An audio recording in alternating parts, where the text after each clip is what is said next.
All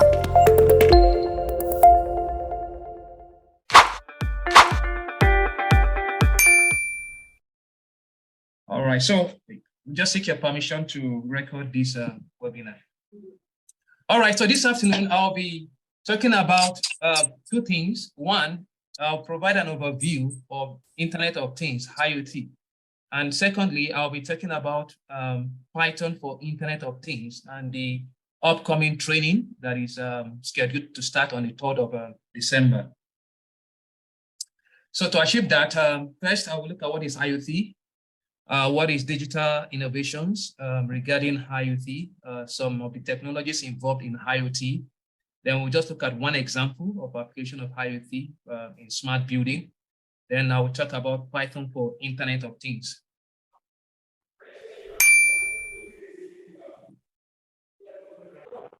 Okay. So basically, a lot of us have heard about IoT, right? So it's simply the concept of connecting devices to the internet and to other connected devices, meaning ability for, let's say, for example, our phone to be able to communicate with the automatic or smart cookers, or the phone ability to its ability to communicate with our smart farm, or the phone, using the phone to communicate with our smart buildings, or vehicles communicating with one another. So the idea is to allow devices to be able to communicate with one another without human intervention.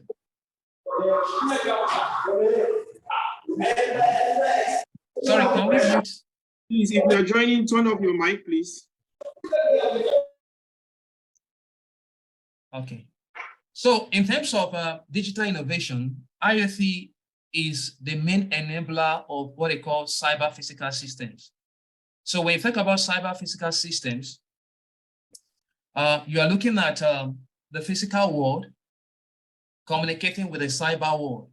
So for the physical world, we have our machines, our equipment, our devices. That's the physical world. Then the cyber world consists of our cloud computing services, our social media, and everything we do that has to do with online.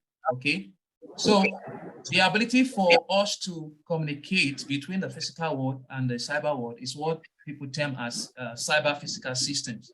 Now, what happens is this: in the cyber, in the physical system, we have the actuators and the sensors.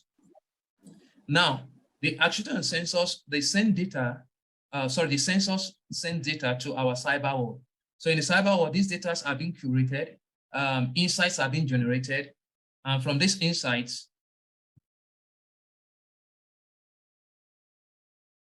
sorry, just 1 second, I need to admit people.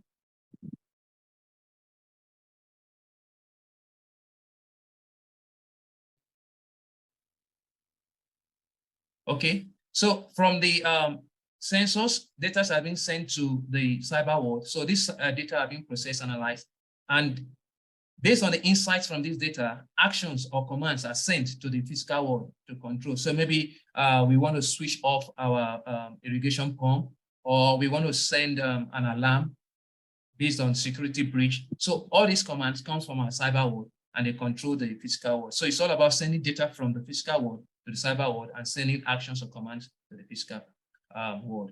So another digital innovation that IoT is enabling is what they call digital twin. So in digital twin, similar to what we have with our cyber physical system, for digital twin, what is happening here is this: you are replicating what is actually happening in the physical, in the virtual. So you have a virtual world that is a replica of what is actually happening in the physical. So the key component of this digital twin is that everything that is happening in the physical, you have to simulate it. So you need to simulate what is happening there. So to do that, you need to create simulation models. So that involves simulation models. So let's say you want to monitor how a robot moves from one position to another. You have to write codes to simulate how it works, so that in real time, as the robot is moving, you also see in the virtual world the robot arm moving. So this is what is known as a digital twin. And if you want to know more about the difference between physical and digital twin, you can just refer to this particular article that has been published by myself and some of our co-authors, a survey on Industry 4.0 for oil and gas industry upstream sector. So this particular paper is open access. You can download and learn more about cyber physical system and digital twin. So these two technologies is enabled by Internet of Things.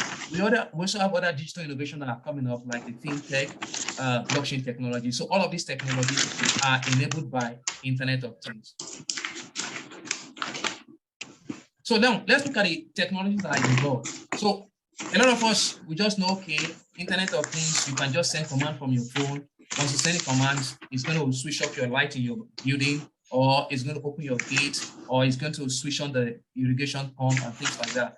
But not all of us know about the technologies involved. So I will just kind of like give you an overview of the technologies that are involved.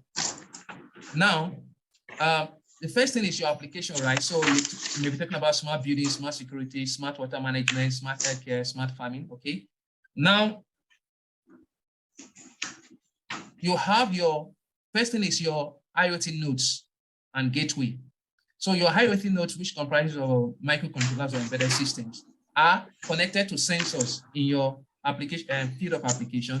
So these sensors send data to your microcontroller. Your microcontroller takes the data and sends it via your communication technology. So there are different kinds of communication technologies that are out there.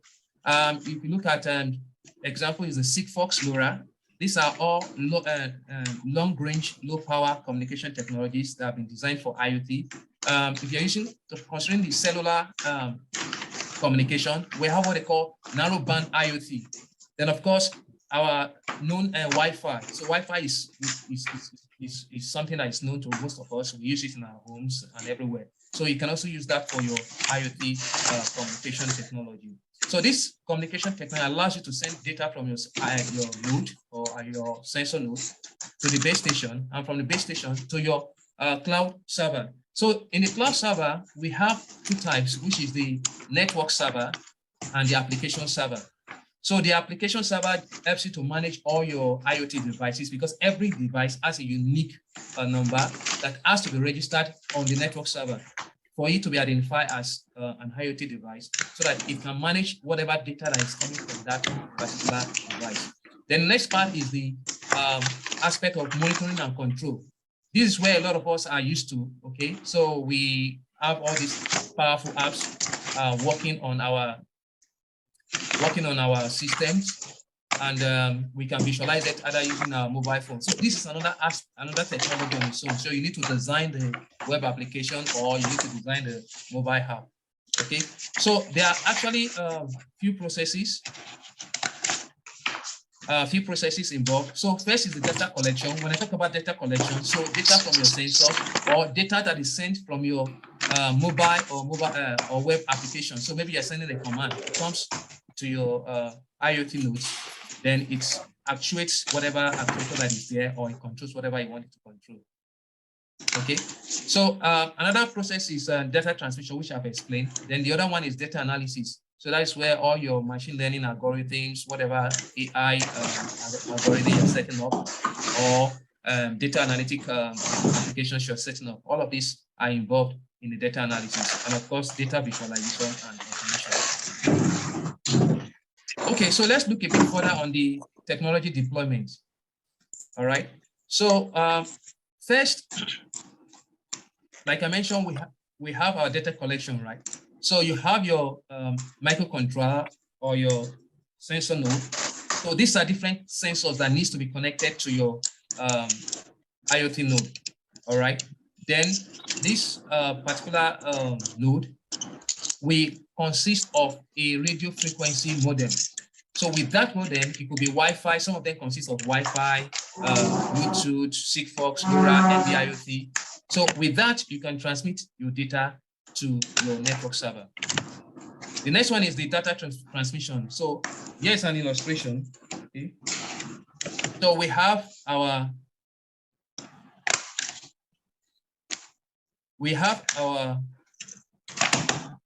nodes, Okay, so the nodes could be any microcontroller. Then, of course, if you're using Wi-Fi, you send to your Wi-Fi router. Then from your Wi-Fi router, it sends to the base station and to the IoT network server. Then on the other hand, we have all these new IoT communication technology that has been developed specifically for IoT. Why? Because IoT just sends small sizes of data, okay, not big sizes. So the normal Wi-Fi sends huge amount of data. You can send videos, you can send images. But for IoT devices, you're looking at 12 by 6 bytes of data. So they've come up with new protocols, new communication technology that are more suitable for IoT. So these technologies consume less power and they're able to cover longer range. So for example, LoRa and Sigfox can cover up to 35 kilometers in communication, whereas the Wi-Fi is just about hundreds of meters. And LoRa can go as far as 5 kilometers, 10 kilometers, depends on how you position your gateways, okay? So all of this you see here is called terrestrial communication. Then you have, because the projected number of IoT devices in the next couple of years is going to be in billions, okay? Now, this terrestrial IoT technology can only support 20% of the global coverage. So to meet up with the 80%, we have satellite communication that are being used for IoT now. Then we also have space area integrated networks. So the space area integrated network combines the satellite, the terrestrial, and other forms of platforms like high altitude platforms, low altitude platforms, UAVs. So you have mobile base stations that are being used for IoT applications, whereby when there's a disaster or there's a region that is not accessible, the drones or the UAVs can fly there to act as base station to collect data. Okay, so the next thing is can you mute every other person's mic? There is somebody doing something in. All right, thanks. I think I've done that. Thank you. All right. So we have data analysis. So data analysis is also an important part, of course, because you're using IoT. So you're dealing with huge number of data. So you need to make sense of those data, right? So in that case, there's going to be data analysis. So for the data analysis, this is happening in the cloud, right? So you have your IoT network server. Like I said, it helps you to manage the users. So anyone who is using the IoT device, you manage them on your network server. Then you manage the hardware and you handle all the security that has to do with your IoT and the IoT network server. Then you have the application server. That is where you do your data aggregation, cleaning, curation, data analysis, apply your AI machine learning to that. Then the combination of the IoT network server and the IoT application server forms what they call IoT platform. So in the IoT platform, there are over 600 IoT platforms that have been created, okay? So some of them is the AWS IoT Core. These are the big boys. The one by Google Cloud IoT. Then you have similar ones like the UB.Dot, TeamSpeak, and TeamSboard. So all of these IoT platform combines the IoT network server, IoT application server. So you can connect, manage your devices on their platform. And also you can create data visualization, data analysis, and all of that on their platform. So some of them comes with subscription. You have to, of course, it's business driven. So people, we have to subscribe to use these platforms.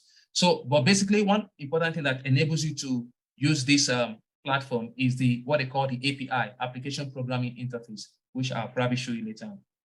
Okay, so let me show you an example of UB.Dot. So I'll just show you quickly an example of what it looks like. Okay, so can you see my screen? All right, so I think I've muted everyone. So I presume you're seeing my screen. All right, so this is an example of IoT platform, UB.Dot. I cannot see your screen. I can only see the presentation. Oh, okay. Just a minute.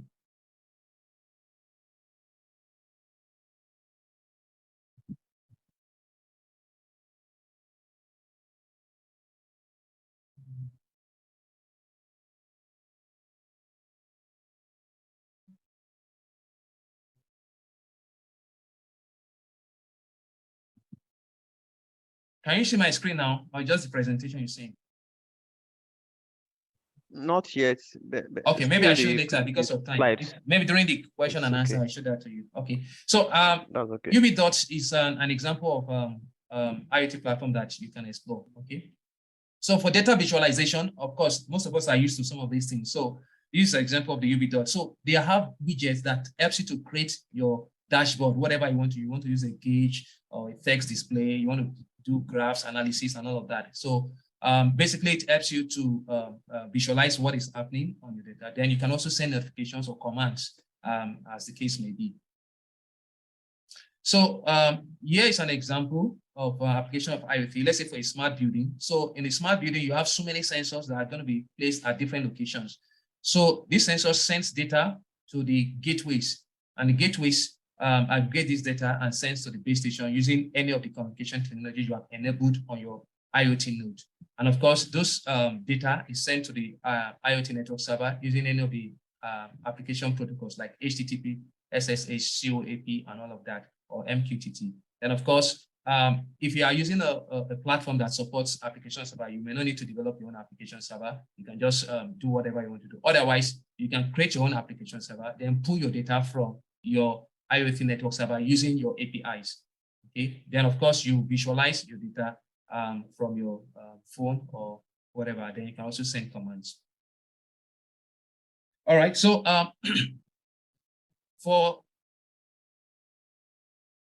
in this case, I'm going to talk about Python for Internet of Things. Okay. So now the good thing about the IoT and Python is now for every section, all these components, component technologies, you can use Python to implement them. So if you have a microcontroller connected to your sensors, you can write your firmware using Python programming.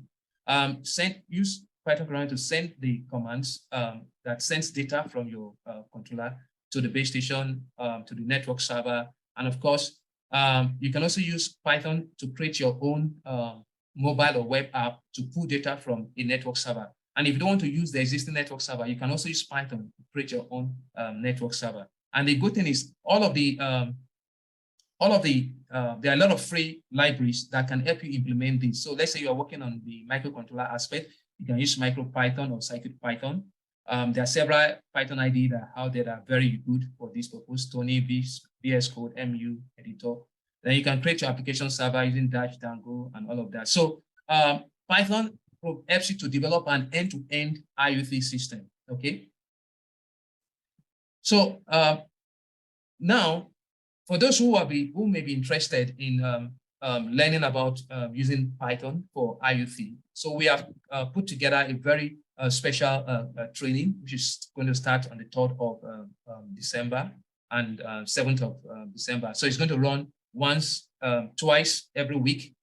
So those who are chance to join who want to join the Saturday can opt to take a Saturday section. Or if you feel Wednesday is more convenient, you can take the Wednesday section. And it's just 2 to 6 p.m. It's going to be online. And some of the things you're going to learn from this Python training is Python programming. So maybe you are not used to Python programming, so it's going to be an opportunity for you to pick up your Python programming from there.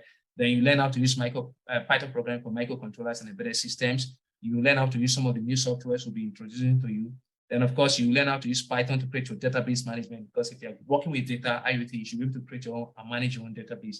And in addition, you're able to you learn how to design your IoT applications from end to end. So right from the node, sensors, everything.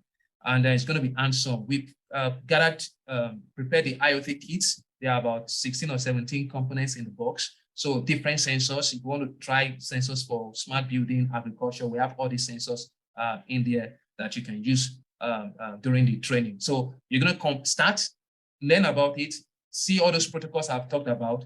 Then also you learn how to design your own IoT project. So you're going to at least get your IoT project working using Python. You're going to use Python from beginning, that's from the sensor node, all through to creating your dashboard, visualization, and other things.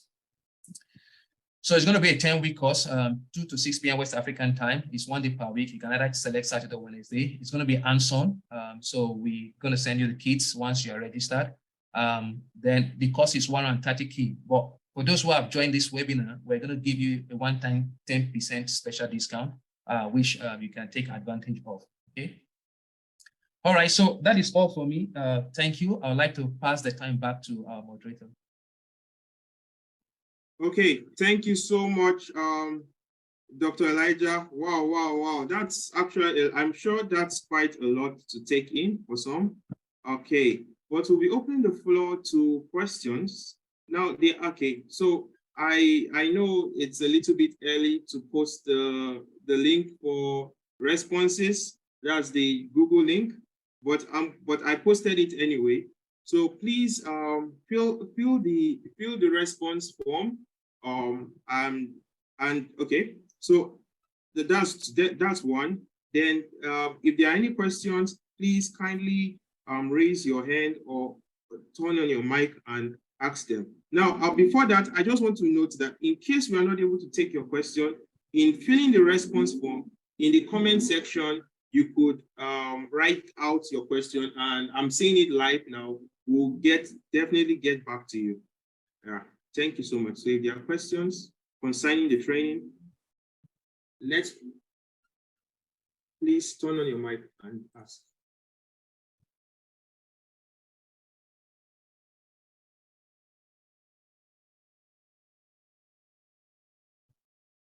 Also, I'm sharing the link concerning the training, the registration link of the training. Okay, let me just ask a question. Dr. Elijah. Yes. Okay, when you're talking about hands-on, are you saying that there's a practical, is it going to be online or on-site? Okay, so for the practicals, we're gonna send all the IoT kit, which consists of all the sensors, 2 types of microcontrollers, that's the ESP32 and the Raspberry Pi Pico W, which is the latest and one of the most powerful microcontrollers out there for IoT. So we're going to send that in a box to those who are paid and registered. We send that out to them. So it's going to be online. So right from their bedrooms, we're going to be shooting live videos, giving them instructions on how to assemble these devices. And we're going to take them step by step through all the coding, programming. And so it's going to be hands-on, but it's going to be online. Yeah. Okay. Thank you very much. Okay, Kayode, Mr. Kayode Akintoye, please, can you on your mic and ask your question? Good afternoon from here. My doctor, it's not Dr. about Kayode. question. Yeah, it's not about question. I just want to appreciate Dr.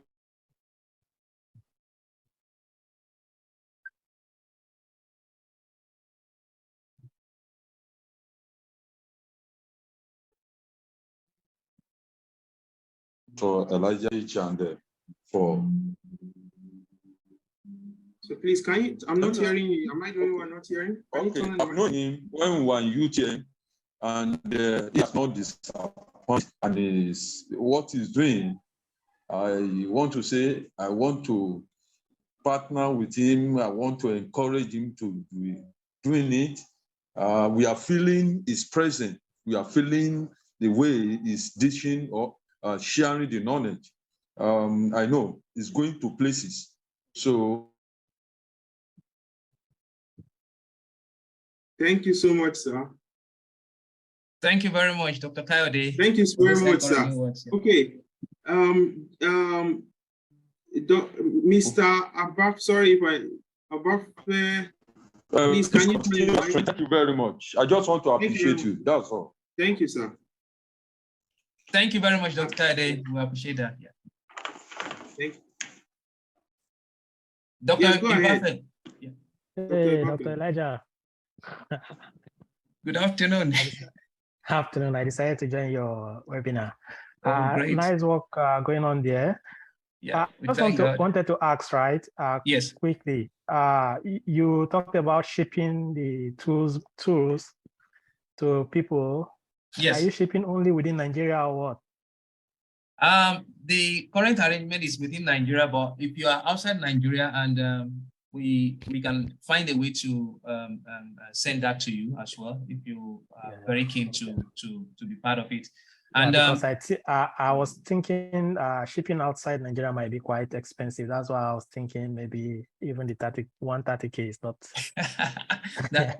That's very true. Consists of the shipping cost. Yeah, we may consider additional charges for shipping once we verify how much it costs. But one thing I would like to say is this: even for those who are outside Nigeria and who are unable to get the tools, we can send you the list of the components. You can always access it from wherever you are, hopefully.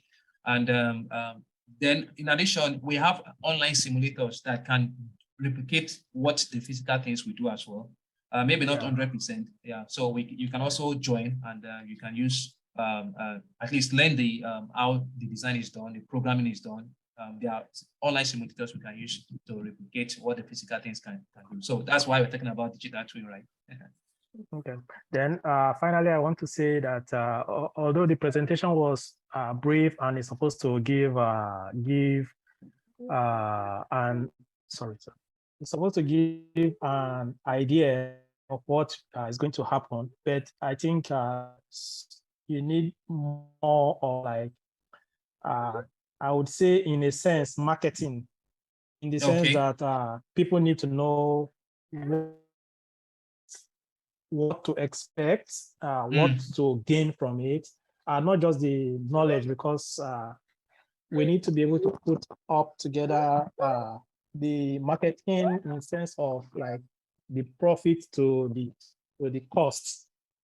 So I need to know that there's a job opportunity that I can do myself, for example, without having to seek for other jobs if I have to spend such money. I think you should include such things in subsequent webinars. That's what I mean. Okay. Thank you very much for the feedback. There's also another question there. Can you share more light on job opportunities in IoT? Okay, that's very good. So let me go back to this slide. Sorry, we just have a few more minutes to go. So I'll try and make it very fast. Okay. So now let's look at job opportunities when it comes to Python for Internet of Things, not just IoT now. We're looking at Python for Internet of Things. Now, because a lot of devices are becoming very smart, so there are a lot of job openings for firmware engineers, people that can write programs to control these microcontrollers, whether in Nigeria or Singapore or UK. They're looking for embedded system engineers that have knowledge of IoT. So if you know how to program in Python, you know about IoT, there's definitely job opportunities there for you. Now, going to the IoT designs, everyone is turning to IoT now. Every company, trying to come up with IoT devices. So there are a lot of job opportunities. Once you have knowledge of embedded systems, you know how the communication technology works, just knowledge of some of these protocols. Okay, I know how to use LoRa, can fetch you a job. They are looking for LoRa experts or Sigfox expert or MBIoT experts. These are all jobs that you can get involved with. So all you need to do is, first of all, get to know how this thing works. Try to build simple applications. Just put it up on LinkedIn that you have knowledge, you've done this application, and see the opportunity that awaits you. Then, in addition to that, when you come to the network server, application server aspect, there are a lot of opportunities there because you are talking about data analysis. People are looking for people that will analyze their data, will collate the data, just to even clean data. They're looking for people that can clean data for them. So these are the knowledge you'll be getting from this training, where you can use Python to set up your database. You can use Python to fetch, clean your data, analyze your data. So these are the things that you can learn. And there are a lot of job opportunities when you talk about data science. So all you just need to tell them, okay, I've done this project and I have experience on creating databases using Python. I've used this application to design it. Let's say, for example, you design your dashboard. I've used Dash, I've used Django, So a lot of opportunities are out there if you are able to develop your knowledge in these areas. Okay. Thank you very much, Dr. Elijah. Yes, when it comes to, let me just chip in a little bit. Like, I think from what I saw, like especially from this, you'll be learning about Python IDE, the app server, the IoT platform, the mobile apps, the microcontrollers. I mean, these are all skills that are needed in today's job market. Like, even if you are not given a job, you can virtually or practically create a job from this, because I mean, this is where the world is heading into. So you are not at a loss or any bit learning about this. So even so, you could, I mean, you just look at what's down. You could learn all these libraries and applications. These are necessary skills. So thank you so much for that, Dr. Elijah. So please, I just want to reiterate the link. It's in the chat box. So please fill in the. I'm going to post it again so that we can get back to you. And if you have any further questions, especially if you have any further questions, and for the 10% discount, it's very, very important. Maybe you have not yet made up your mind. At least fill in the link so that we can get back to you. Are there any other questions? So concerning, for those of us who are in Nigeria, I can see everywhere you go is an opportunity for IoT. So there are a lot of businesses, a lot of industries, a lot of people are into entrepreneurship, right? So they're still doing things in a very, very local way. So there are a lot of opportunities. All you need to do is look for a problem to solve using IoT, come with your solution. You never can tell. You just start from somewhere. Then, of course, before you know, it becomes a full project. Before you know, it becomes a product. And as things are changing, things are evolving. You probably might be the pioneers of some of these things in Nigeria, and I'm sure it's going to open up a lot of opportunity for some of us. Okay. Thank you very much, Dr. Elijah. If you can see, I have my back there. Like those are some of the things that will be offered. At the end of the training, you will also be getting a certificate and some take-homes. There's a lot packed in this training. I just want to, as we round up, I want to say thank you so much, everyone, for joining. Can we take group photograph if that's okay? Okay. Can we take a photograph? So I'll stop sharing now. So we'll be coming up with more webinars that will focus more on some of these technologies for those of us who are interested to know more, because this is just an overview. So maybe we set up other webinars and we just focus on certain aspects. Okay. Yeah. Okay, Dr. Elijah, please, can you stop sharing, then we'll take the webinar or the picture. Okay, can we turn on our okay. 1, 2, go. Just a second.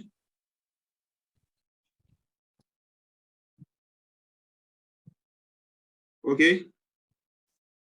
1, 2, okay. Another pose. Go. Okay. Thank you very much for joining. Yeah, thank you, Dr. Elijah. Yeah, thank you so much. Good to see old faces. Thank you, Dr. Elijah. All right, take care, guys. Madam Stella. Yeah. I hope you recorded it, because I would like to have the recorded version. I came very late. Oh yeah, sure. It's been recorded. Yes. Just fill in the form so we can send it. If you can fill in the form. Where is the form? Is that Madam Stella? Wow. Don't get started. Wow. It's a pleasure meeting you. Yes, well done. Well done. Longest time. Yes. I'm very happy to see. I'm very happy to see Dr. Elijah.